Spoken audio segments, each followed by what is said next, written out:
오늘 본문은 베드로와 요한이 성전에 기도하러 올라가다가 미문에 앉은 안진뱅이를 나사렛 예수 그리스도의 이름으로 일으켜 세우는 사건입니다. 본문 1, 2절에 제9시 기도 시간에 베드로와 요한이 성전에 올라갈새 나면서 못 걷게 된 이를 사람들이 메고 오니 이는 성전에 들어가는 사람들에게 구걸하기 위하여 날마다 미문이라는 성전문에 두는 자라 했습니다. 여기 나오는 성전 미문에 앉아있는 사람은 누구입니까? 그는 나면서부터 못 걷게 된 사람이라 했습니다. 다시 말해 한 번도 걸어보지 못한 불쌍한 사람입니다. 유대인들은 날 때부터 장애인으로 태어났다면 전통적인 관점이 그는 그 부모의 죄 때문이거나 혹은 그 본인의 죄 때문에 그렇게 되었다고 여겼습니다. 어찌 되었든 그렇게 불구로 태어난 사람은 일평생을 남에게 전적으로 의지하며 사는 신세가 되는 것입니다. 그나마 사람들의 자비에 기대어 구걸하며 살아야 하는데 가장 좋은 장소 중에 하나인 성전에 들어가는 입구가 이 안진뱅이가 구걸하여 먹고 사는 장소였습니다. 문제는 스스로 이 장소에 나갈 수 없으니 아침이면 누군가 그를 업어서 성전 입구인 미문에 데려다 주었습니다. 그러면 그는 거기 엎드려서 성전에 들어가는 사람들에게 동정을 기다리는 삶을 살았습니다. 그러니까 나면서 못 걷게 된 이 사람은 스스로는 전혀 아무것도 할 수 없는 사람이었습니다. 항상 남의 도움 속에 살아가고 있으니 남의 짐만 되는 기구한 삶을 연명해 가고 있었던 것입니다. 영적으로 보면 그는 말은 잘하고 아는 것이 많다고 해도 실제의 삶에서는 아무것도 하지 못하는 행함이 없는 무능한 신자를 의미합니다. 본문 2절에서는 날마다 미문이라는 성전문에 두는 자라 했습니다. 예루살렘 성전에는 10개의 문이 있었습니다. 그 중에서도 미문은 청동과 보석으로 꾸민 아름다운 문이었습니다. 그는 날마다 성전에 나오는 자였습니다. 그러나 그는 성전 안에 들어가 본 적이 없는 자였습니다. 영적으로 보면 습관적으로 교회 출석은 하지만 영적인 세계를 전혀 체험하지 못한 사람과 같습니다. 그래서 이런 사람은 구원의 감격이 없습니다. 영혼 속에서 터져나오는 기쁨이 없는 것입니다. 영적인 기쁨과 은혜를 체험하지 못했기 때문입니다. 아직도 기도의 응답을 체험하지 못한 종교인 성도에 불과합니다. 또한 십자가의 사랑도 경험하지 못했습니다. 그러니 그저 성전 미문에 앉아 돈만 구걸하는 사람이 된 것입니다. 그가 성전에 오는 목적은 돈을 구걸하기 위해서입니다. 이러니 그는 육신뿐 아니라 영혼까지도 불구가 되어 있는 것입니다. 그에게 희망이 있다면 그저 구걸하는 빈 그릇에 돈이 가득 차는 것이었습니다.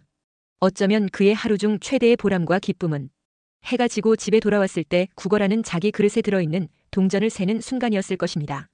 이제는 구걸하는 그 자리에 대한 애착도 느끼며 그런 삶이나마 만족하며 살고 있는지도 모릅니다. 그런대로 이렇게 사는 것이 다행이라고 여기고 있는 것입니다. 그러니 그에게는 변화가 필요하지 않았습니다. 도리어 변화는 곧 공포였습니다. 그에게 변화가 일어난다면 이 밥줄도 끊어지는 일이 되고 말 것이라고 여기는 것입니다. 그런데 이 안진뱅이가 그런대로 괜찮다고 자위하면서도 가끔 어쩌다가 한 번씩 나도 보통 사람처럼 일어나 걸어보고 싶다. 달려보고 싶다는 갈망이 희미하게 떠오르는 것은 어쩔 수 없었습니다. 그러나 그것은 막연한 희망일 뿐 그렇게 할 수 있는 방법은 보이지 않는 것입니다. 예수 믿은 지 오래인데도 여전히 구역장이 신경 써줘야 되고 다른 사람이 섬겨줘야 되는 안진뱅이 신앙은 아닌가요? 예수 믿고 오랜 세월이 지났지만 한 번도 제 발로 걸어보지 못하고 뛰어보지도 못하고 그냥 세월만 흘러보낸 신앙은 아닌가요? 성전 미문에 앉아있으면서 다른 사람의 섬김과 관심과 동정으로만 연명해가는 신앙은 아닌가요? 성전에 나오기는 나오는데 아직 스스로 걷고 움직이지 못하는 인력거 신앙은 아닌가요? 누군가 잡아서 끌어줘야 움직이는 그런 신앙에서 아직 못 벗어나고 있지는 않는가요? 이제 오랜 안진뱅이 신앙을 청산해야 합니다. 머지않아 주님 앞에 서게 됩니다. 보살핌만 받는 신앙에서 이제 일어나 남을 섬기는 신앙으로 일어서야 합니다. 히브리서 12장 12절 13절에 그러므로 피곤한 손과 연약한 무릎을 일으켜 세우고 너희 발을 위하여 곧은 길을 만들어 저는 다리로 하여금 어그러지지 않고 고침을 받게 하라 했습니다. 무릎과 발목이 약하다고 쓰지 않으면 영영 굳어지게 됩니다. 신앙도 마찬가지입니다. 그래서 이제는 일어서지 못하는 장애인처럼 도리어 어떤 변화에 대하여 두려움에 빠지게 되는 것입니다. 그래서 일어나야 될 변화가 일어나지 못하고 있습니다. 언제까지나 성전 문 앞에서 구걸하는 그런 그리스도인의 삶을 살아가면서 스스로 만족하려고 합니다. 성전 안에 있는 은혜의 분위기 속에 뛰어들어가 보지 못하고 그저 바깥에 무기력하게 앉아있는 신앙인 겁니다. 그러므로 이제 우리의 신앙생활에 변화가 일어나야 합니다. 그리스도인은 새로운 피조물입니다. 새로운 피조물로 거듭난 자들입니다. 그러므로 날마다 새롭게 되고 또 새로워지는 존재인 것입니다. 날마다 새롭게 되는 변화를 믿음으로 모색하고 추구해야 합니다. 구원받은 새 피조물인데 변화가 없다면 그것은 죽은 삶입니다. 그래서 행동하지 않는 성도는 살았다 하는 이름은 가졌으나 실상은 죽은 것이 됩니다. 그러니까 안진뱅이가 아침 저녁으로 왔다 갔다 하듯이 타성에 젖어 교회만 왔다 갔다 하는 것을 그만하고 새로워져야 합니다.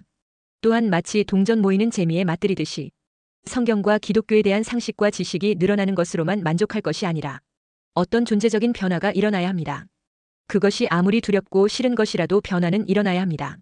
그래야 영혼이 살아있는 것입니다. 살아있는 생명은 움직입니다. 오늘도 한 푼의 동전에 대한 기대와 애착을 가지고 앉아있는 이거린에게 별로 부자로 보이지 않는 손님 두 분이 나타났습니다. 베드로와 요한이었습니다. 그들은 서슴지 않고 손을 내밀며 자선을 베풀겠다는 것입니다. 그러나 그날 엄청난 일이 일어나 버렸습니다. 첫째, 하나님이 우리에게 주신 두 가지 자원이 있는데 그것은 기도와 예수 이름입니다. 베드로와 요한은 성전에 기도하러 가다가 안진뱅이를 만나 예수 이름을 사용하여 일어나라고 명령했습니다. 미국에 하이츠라는 사람이 있었습니다. 그는 평생을 거지처럼 가난하게 살다가 죽었습니다. 그가 죽은 후에 그의 집 마당에 이상한 검은 액체가 흘러나와서 조사를 해보니 거대한 유전이었습니다. 석유가 펑펑 쏟아져 나왔던 것입니다. 그는 자기 집 밑이 엄청난 돈덩어리가 있는 것도 모르고 거지처럼 살다가 죽었던 것입니다. 그런데 신앙생활도 이렇게 하는 사람들이 많습니다. 하나님이 믿는 자에게 주신 자원이 무궁무진합니다. 그런데 많은 교인들이 그런 것이 있는지도 모릅니다. 또 하나님이 자기에게 주신 자원이 있다는 것을 들어서 알지만 그 자원을 사용할 줄을 몰라서 영적으로 거지처럼 살고 있습니다. 오늘 본문에 베드로와 요한은 기도 시간에 성전에 기도하러 갔습니다. 경건한 유대인들은 하루 3번 기도 시간을 정하고 기도합니다. 제3시, 6시, 9시입니다. 유대인은 오전 6시를 제1시로 봅니다. 그러니까 우리 시간으로 오전 9시, 12시, 오후 3시 이렇게 3번의 기도 시간을 지켜 기도하는 것입니다. 베드로와 요한은 제9시, 그러니까 오후 3시 기도 시간에 성전으로 올랐던 것입니다.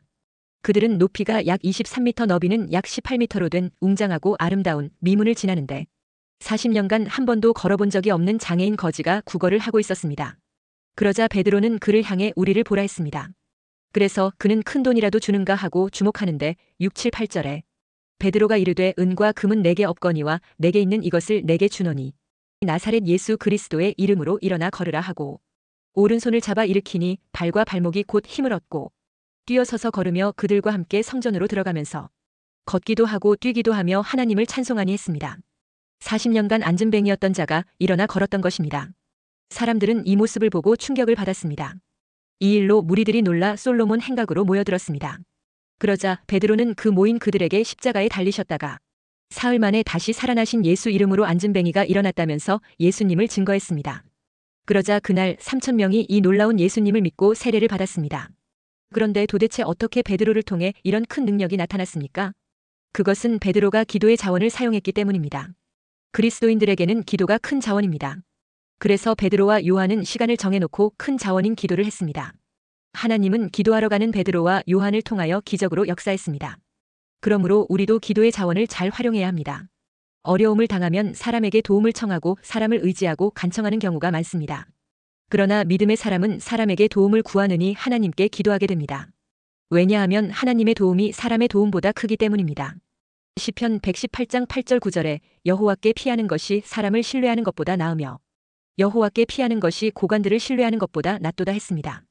예수님은 마태복음 7장 7절 8절에 구하라 그리하면 너희에게 주실 것이요 찾으라 그리하면 찾아낼 것이요 문을 두드리라 그리하면 너희에게 열릴 것이니 구하는 이마다 받을 것이요 찾는 이는 찾아낼 것이요 두드리는 이에게는 열릴 것이니라 했습니다. 그래서 그리스도인은 기도가 자원입니다. 또한 예수 그리스도의 이름이 자원입니다. 6절에 베드로가 이르되 은과 금은 내게 없거니와 내게 있는 이것을 내게 주노니 나사렛 예수 그리스도의 이름으로 일어나 걸으라 하고 했습니다. 예수님의 이름은 병고침의 자원입니다. 그래서 베드로는 예수 그리스도의 이름으로 명령 기도를 한 것입니다. 그러자 평생을 앉아만 있던 사람이 벌떡 일어나서 걷기도 하고 뛰기도 했습니다. 우리 그리스도인에게는 예수 그리스도의 이름이 자원입니다. 예수 그리스도의 이름으로 하나님의 권능의 자원이 풀려나오는 것입니다. 예수 그리스도의 이름으로 명령할 때 40년 안진뱅이 불치병도 고쳐졌습니다. 예수 그리스도의 이름은 불가능을 가능하게 하는 권세 있는 이름입니다. 예수 그리스도의 이름이 우리의 자원입니다. 우리가 믿음으로 예수님의 이름을 사용한다면 우리에게도 이런 일이 일어날 것입니다. 그러므로 내 앞에 있는 문제를 놓고 나사렛 예수 그리스도의 이름으로 명령하며 기도하게 되시기를 축원합니다. 그리고 예수님의 이름은 구원의 자원입니다. 사도행전 16장 31절에 이르되 주 예수를 믿으라. 그리하면 너와 내 집이 구원을 받으리라 하고 했습니다. 우리는 예수님을 믿어서 구원을 받았습니다. 예수님은 우리의 구원을 위하여 십자가에서 내 모든 죄를 속죄하는 피를 흘려주셨습니다. 이것을 믿으면 우리는 그 은혜로 죄사함과 함께 또 의롭다 하는 이름과 함께 하나님의 자녀가 되어 구원받게 되는 것입니다. 이 마지막 때 구원받을 택한 백성들이 돌아오도록 부지런히 예수님을 전파해야 합니다. 예수님의 이름은 기도응답의 자원이요 영적 승리의 자원이십니다. 그래서 예수님의 이름 앞에 악한 영들이 떨 수밖에 없는 것입니다. 우리가 예수님의 이름을 믿고 의지하면 악한 영들이 힘을 잃고 떠나갑니다. 마가복음 16장 17절에 믿는 자들에게는 이런 표적이 따르리니 곧 그들이 내 이름으로 귀신을 쫓아내며 새 방언을 말하며 했습니다. 이 세상은 영적 전쟁의 현장입니다. 여기서 우리가 승리하려면 예수 이름을 의지하고 예수 이름으로 악한 영을 대적하면 됩니다. 그러면 악한 영들이 결단코 우리를 해치지 못합니다. 누가복음 10장 19절에 내가 너희에게 뱀과 전갈을 밟으며 원수의 모든 능력을 제어할 권능을 주었으니 너희를 해칠 자가 결코 없으리라 했습니다.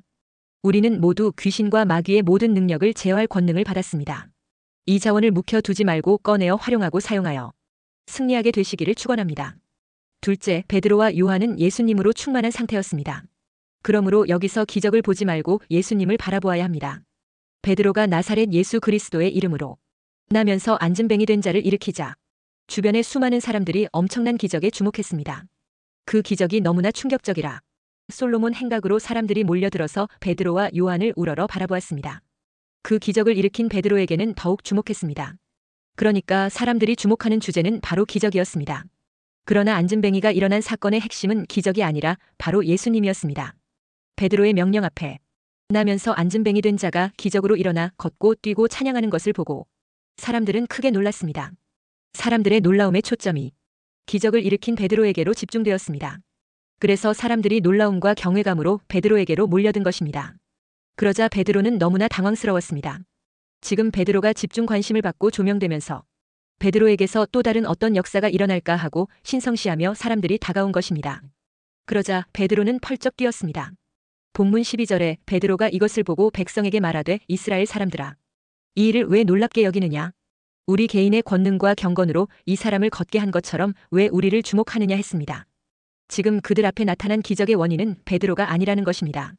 그래서 베드로는 그 기적을 통해 정말로 보아야 할 것이 무엇인지를 바로 말해줍니다. 16절에 그 이름을 믿음으로 그 이름이 너희가 보고 아는 이 사람을 성하게 하였나니 예수로 말미암아 믿음이 너희 모든 사람 앞에서 이같이 완전히 낫게 하였느니라 했습니다. 베드로는 이 기적을 통해 나를 볼 것이 아니라 예수님을 보아야 한다고 외쳤습니다. 예수님 이름 때문에 안진뱅이가 일어나는 기적이 나타났다는 것입니다. 그러므로 진짜 주목해야 할 분은 바로 예수님이라는 것입니다. 베드로는 오순절 성령 체험을 한 뒤 자기 자신의 주장이나 자기 계획이 다 사라졌습니다. 오직 예수님께서 인도하시는 대로 살기 시작했습니다. 그 전에는 항상 나는 무엇을 할까? 무엇을 먹을까? 오늘 어디를 갈까? 그랬던 사람이었습니다. 그러나 성령을 체험하고 성령 충만 받은 이후로는 달라졌습니다. 나의 계획과 모든 판단과 고집은 다 사라지고 오직 내 안에 오신 예수님이 무엇을 하기를 원하실까? 그것밖에는 그에게 다른 생각이 없었습니다. 베드로는 이제부터 무엇을 할까? 하는 고민을 하지 않았습니다. 오직 주님은 지금 무엇을 원하시나? 이것만 생각했습니다. 성전 미문에 기도하러 가던 그날도 베드로는 마음에 주님, 오늘은 무엇을 하기를 원하십니까? 하며 올라가다가 성전 미문에 앉아있는 나면서부터 안진뱅이인 거지를 보았던 것입니다. 날마다 보던 사람입니다. 어제도 그제도 성전에 기도하러 올라갈 때마다 보았던 사람입니다. 그런데 그날은 안진뱅이를 보는데 그를 향한 예수님의 놀라운 계획을 보았습니다. 예수님께서 그 사람을 일으켜 세우려 하신다는 것을 깨달았습니다. 베드로 자신이 그 거지를 일으켜 세워야 하겠다고 생각한 것이 아닙니다. 그랬다면 사람들이 자기에게 몰려왔을 때 신이 났을 것입니다. 그래서 베드로는 그에게 다가갔습니다. 그리고 베드로는 내게 있는 것으로 내게 주노니 나사렛 예수의 이름으로 일어나 걸으라고 명령했습니다. 여기서 베드로가 예수님의 이름으로 일어나라고 한 것은 어떤 주문을 말한 것이 아니었습니다. 예수님께서 당신을 일으키시기 원하신다는 말을 한 것입니다. 예수 이름에는 능력이 있다고 하니까 뭐든지 예수 이름으로 구하면 역사가 일어나겠지. 그렇게 한 것이 아니라는 겁니다. 오늘 예수님께서 너를 일으키시기를 원하시니 너는 아멘하고 일어나라. 이런 것이었습니다. 예수님의 마음이 베드로 마음에 충만하게 임하여 그것에 순종했던 것입니다. 그러면 예수님께서 왜 그 안진뱅이를 일어나게 하셨을까요? 예수님의 뜻은 그를 긍휼히 여김도 있었지만 전도의 문을 열기 위함이었습니다. 그 사람을 통해서 사람들에게 복음을 들을 수 있는 귀를 열게 하시려고 그런 것입니다. 그래서 실제로 이 사건을 목격한 많은 사람들이 베드로에게 모여들었을 때 베드로는 예수 그리스도를 전했습니다. 그러자 그날 5,000명이 구원을 받았습니다. 예수님이 그 일을 행하신 목적은 복음을 듣게 하여 5천 명이 구원을 얻게 만들기 위함이었던 것입니다. 그날 수많은 병자들이 고침을 받은 것이 아닙니다. 예루살렘에 기적의 치유센터가 생기고 베드로가 센터장이 되고 한 것이 아닙니다. 주님의 목적은 병 고침에 있지 않았습니다. 기적이 일어났지만 그들이 영생을 얻는 복음을 듣고 구원받게 하기 위해 그렇게 하셨다는 것입니다. 기적이 그들을 구원한 것이 아닙니다. 기적은 단지 복음을 듣는 귀를 열기 위함이었습니다. 기적을 보고 놀란 사람들이 복음을 듣게 되었고 복음을 듣고 믿은 자들은 구원받았던 것입니다. 이것이 이날 예수님의 계획이었습니다. 우리도 예수 이름으로 기적을 볼 수 있습니다. 그러나 기적이 목적이 아니고 예수님이 목적이요 구원이 목적입니다. 셋째, 안진뱅이 인생에 있어 진정한 축복과 변화는 돈이 아니라 예수님이었습니다. 40년 안진뱅이 된 자는 그 모습을 운명으로 여기며 먹고 살기 위한 구걸이 자신이 할 수 있는 최선이라고 여기며 살아가고 있었습니다. 그러니 이 안진뱅이가 바라고 소원하는 것은 돈이었습니다. 베드로가 그에게 4절에 우리를 보라 했을 때 5절에 그가 그들에게서 무엇을 얻을까 하여 바라보건을 했습니다. 그의 소원은 땅에 있는 돈이었습니다. 안진뱅이가 성전 미문에 앉아 구한 것이 믿음도 건강도 아니었습니다. 던져주는 몇 푼의 동전을 기대했습니다. 그런데 만약 우리가 구하는 것이 땅의 것이라면 땅의 한계에서 벗어날 수 없습니다. 우리가 교회에 나와 항상 앉아 있는데 구하는 것이 이 세상 것밖에 없다면 이 세상의 한계를 못 벗어나는 것입니다. 세상에서 나를 올가매는 한계를 벗어나고 초월하고 싶다면 신령한 것을 구해야 합니다. 다시 말해 신앙을 구해야 합니다. 스바냐 1장 6절에 여호와를 배반하고 따르지 아니한 자들과 여호와를 찾지도 아니하며 구하지도 아니한 자들을 멸절하리라 했습니다. 신령한 하나님과 그 은혜를 구하지 않으면 결국 멸절되는 겁니다. 마태복음 6장 24절에 한 사람이 두 주인을 섬기지 못할 것이니 혹 이를 미워하고 저를 사랑하거나 혹 이를 중히 여기고 저를 경히 여김이라. 너희가 하나님과 재물을 겸하여 섬기지 못하느니라 했습니다. 사마리아 수가성 우물가의 여인처럼 세상 행복과 쾌락을 쫓는 것은 헛되고 헛된 것을 추구하는 것입니다.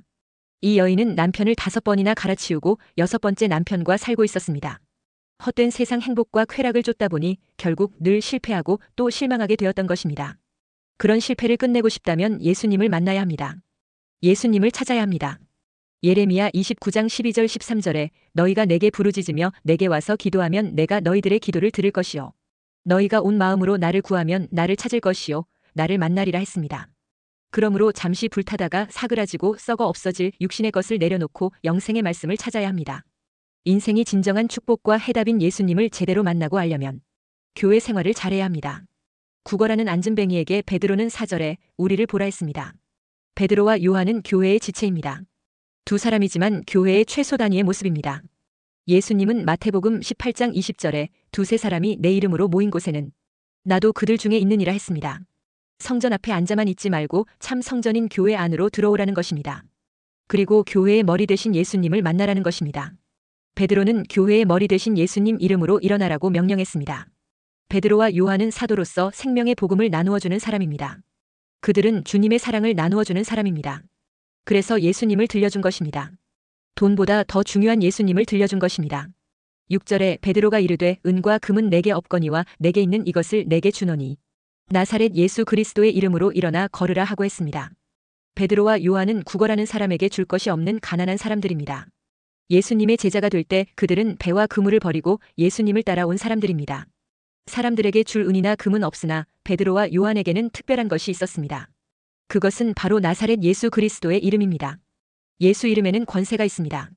사람을 살리는 구원의 권세가 있습니다. 예수 이름 앞에는 죽은 자가 살아나고 귀신이 쫓겨나가는 권세가 있습니다. 그 안진뱅이에게 이 예수 이름을 들려주었습니다. 예수님이 그 마음에 들어가면 모든 것이 달라집니다. 그래서 예수님은 복음입니다. 그 복음 되신 예수님이 그 마음속에 들어가자 변화가 왔습니다. 몇 푼의 돈만 추구하던 인생이 예수님을 추구하는 인생으로 바뀌게 되었습니다. 40년 만에 자신이 걷게 된 것도 놀랍지만 예수 이름이 더 놀라운 것이었습니다. 이제 돈이 아니라 이 예수님을 위해서 살아야 되겠다는 깨달음과 함께 인생이 바뀐 것입니다. 영적인 사람으로 바뀌게 된 것입니다. 로마서 8장 5절 6절에 육신을 따르는 자는 육신의 일을, 영을 따르는 자는 영의 일을 생각하나니 육신의 생각은 사망이요 영의 생각은 생명과 평안이니라 했습니다. 사망으로 끝나게 되는 세상과 육신의 일을 추구하는 삶을 내려놓고 이제 생명과 평안과 영생과 천국을 보장하는 복음이 있는 영의 생각으로 살아가게 되시기를 주의 이름으로 축원합니다.